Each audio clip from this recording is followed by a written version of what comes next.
Hello and welcome to the Student Lounge, Dumfries Galloway College's Student Association podcast. My name's Danielle Hughes, I'm your current Student Association President and I'm your host for the Careers series of our podcast. What we'll be doing over this series is speaking to a range of staff across the college and finding out what their journey's been in their career in terms of what education they've taken, whether they've been a student at the college, and what their roles are now and the journey between those things. So our first guest today, we have Steve Baxter. Steve is one of our Learning Technologists at the college. Steve, can you say hello and just tell us a little bit about the role of a Learning Technologist? Sure, I'm Steve. Hello everybody. So Learning Technologist, my job is mainly to support lecturing staff and learners to get the most out of the technology that we have in the college. In order to do that, I do stuff like I make short films, which I publish on YouTube. I give individual one-to-one or group training sessions that we run. There's another Learning Technologist, so between us we sort of cover all these things. We manage the Moodle VLE, which some of you might use. I create all the Microsoft Teams that you might be involved in with your classes, help lecturers and students with issues, getting into Teams and using it and things like that. I'm also involved in classroom technology, so if you've used the interactive boards or there's recording technology as well, I work on that stuff. And then we've also got to research new developments in learning tech, so we mainly get recommendations from chatting to lecturers and find out what they use and what really works for them, and then we go out and check that out for ourselves.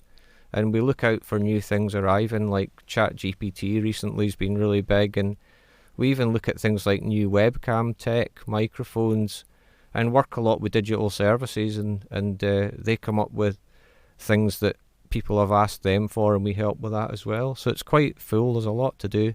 Yeah, it's really interesting. So it's very digitally focused, and Steve has also been involved in helping us set up the podcast equipment that we're using today as well. So it's been really helpful, and it's been a great development that we can now use for our students as well. So obviously, as I mentioned, the podcast is aimed at our current students, maybe someone who's looking at what career they want to go into, or for this particular episode might be interested in some sort of digital career. So it'd be interesting to hear about your educational background and what your journey's been through education and into employment.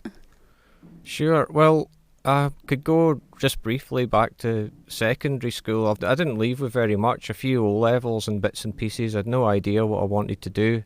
And I just sort of randomly picked subjects.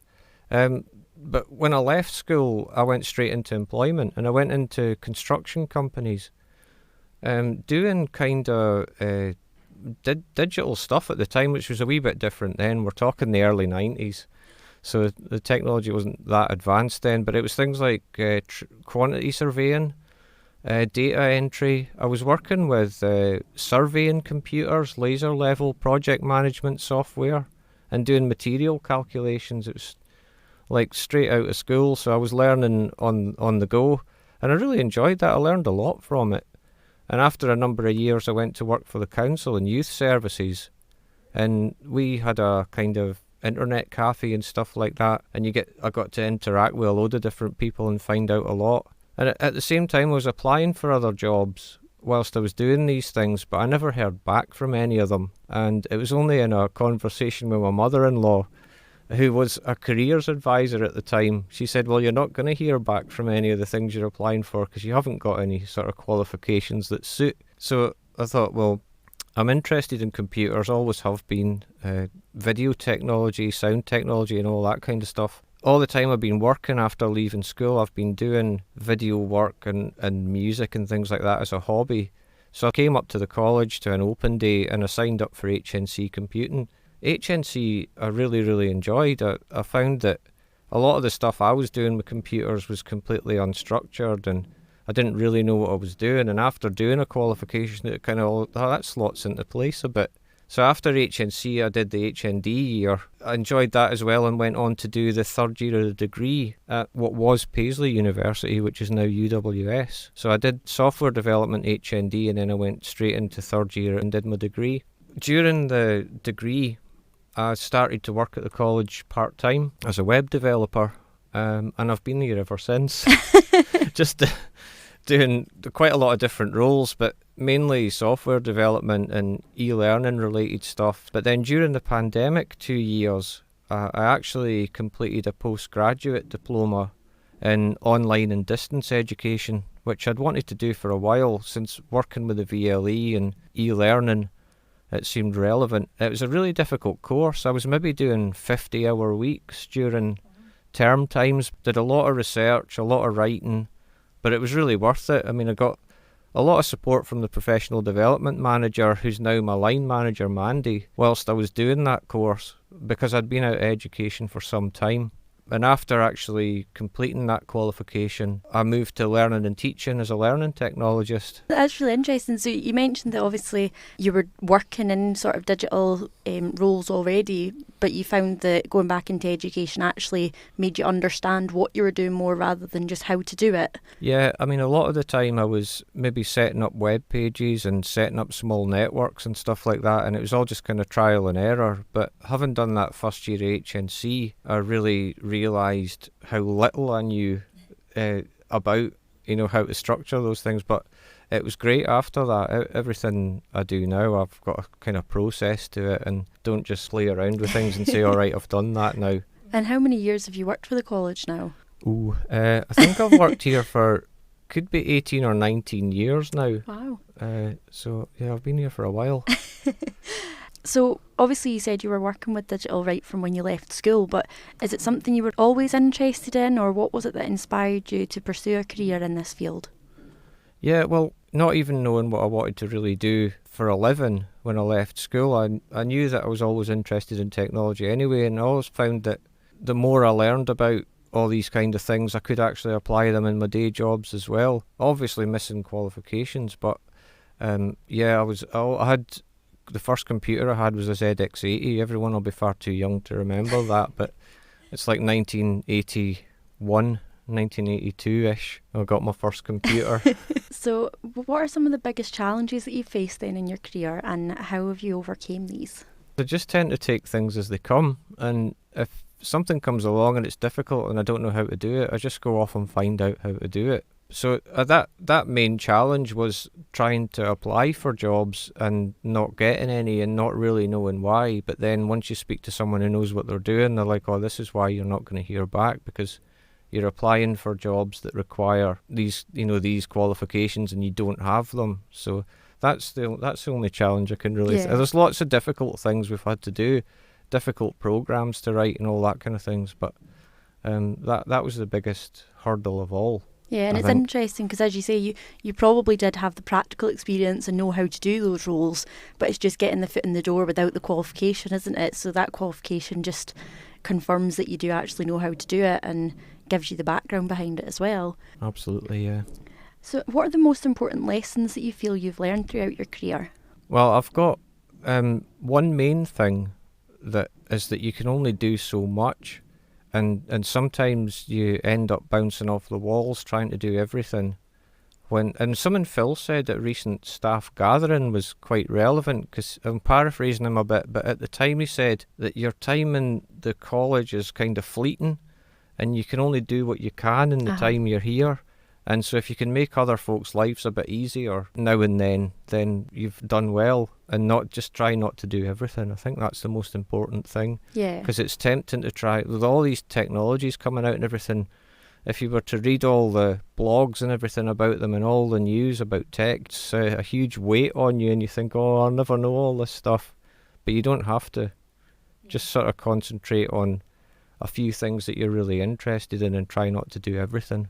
Yeah, so do the few things that you want to focus on really well rather than trying to do everything and spreading yourself too thinly. Yeah, that's what I've found. So obviously you'll know better than me, the digital kind of industry is always moving.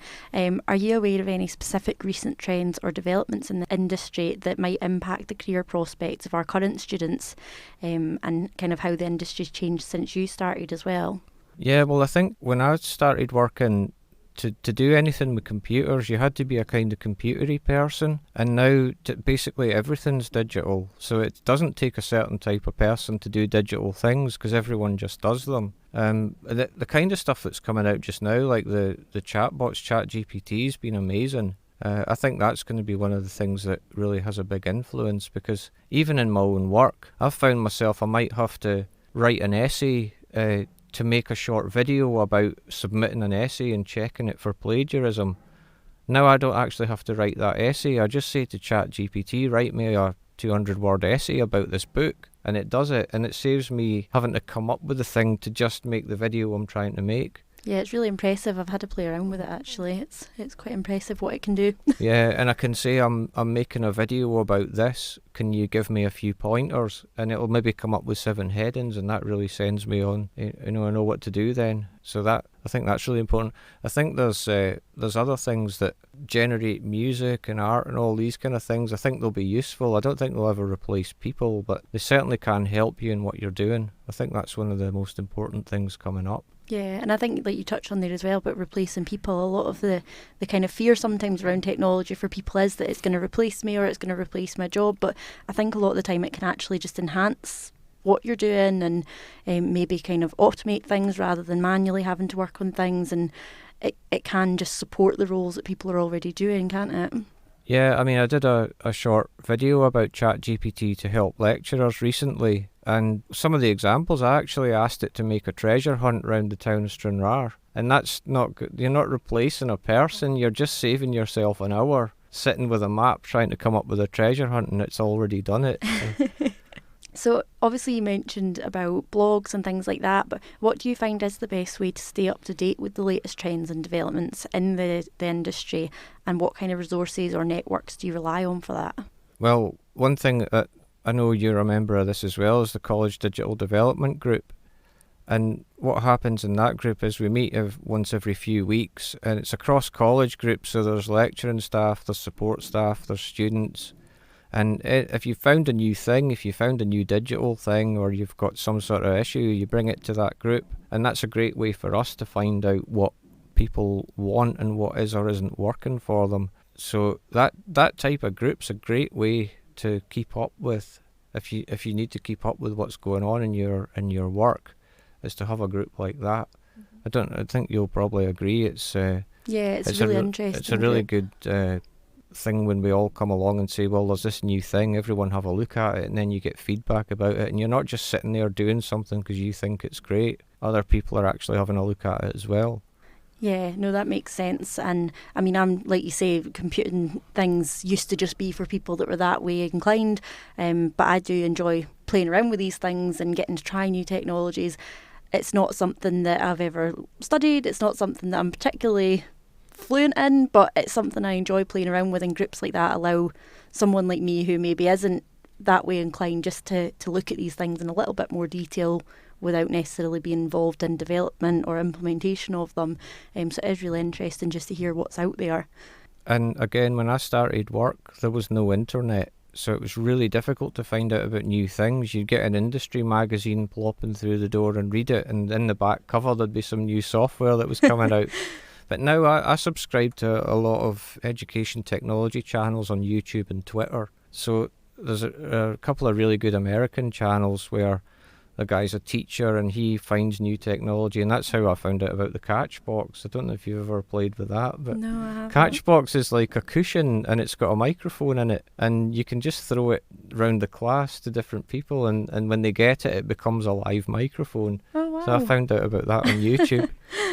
And also, I attend the Scottish Moodle user group. Moodles are VLE, or virtual learning environment, so if you're doing online coursework, you'll sometimes come across it. And that group started way back in 2007, and I've been going whenever I can ever since.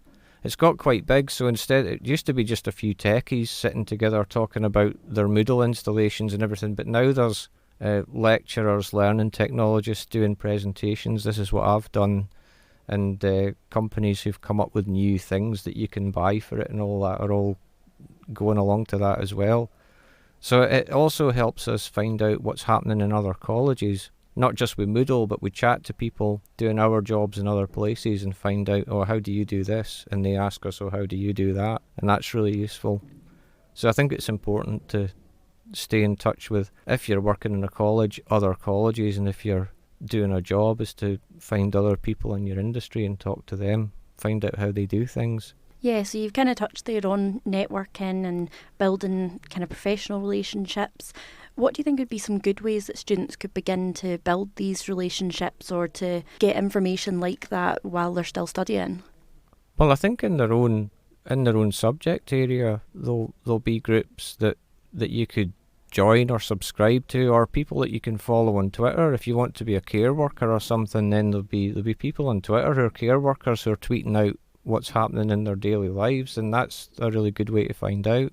And then join in those conversations. I'm pretty sure the lecturing staff are good at getting that stuff over as well, how to keep up. But it's really down to the different subject areas. I'm not an expert on any of them. No. So just finally then, what kind of advice would you give to a student now who's interested in a career in the sort of digital or computing type of environment?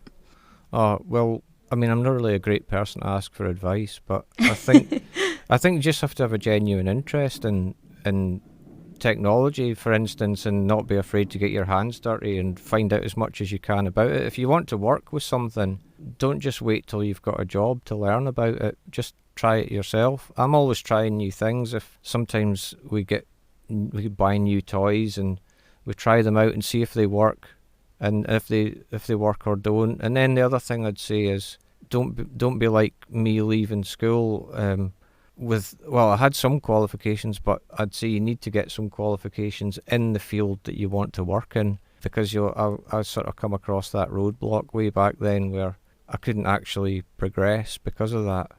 So that's that. Well, if you're at college, you're already doing that. So that's why I said I'm not a good person to ask for advice. No, that's been absolutely brilliant. Thank you very much to Steve for coming along, and thank you for listening to our Student Lounge podcast here at Dumfries Galloway College.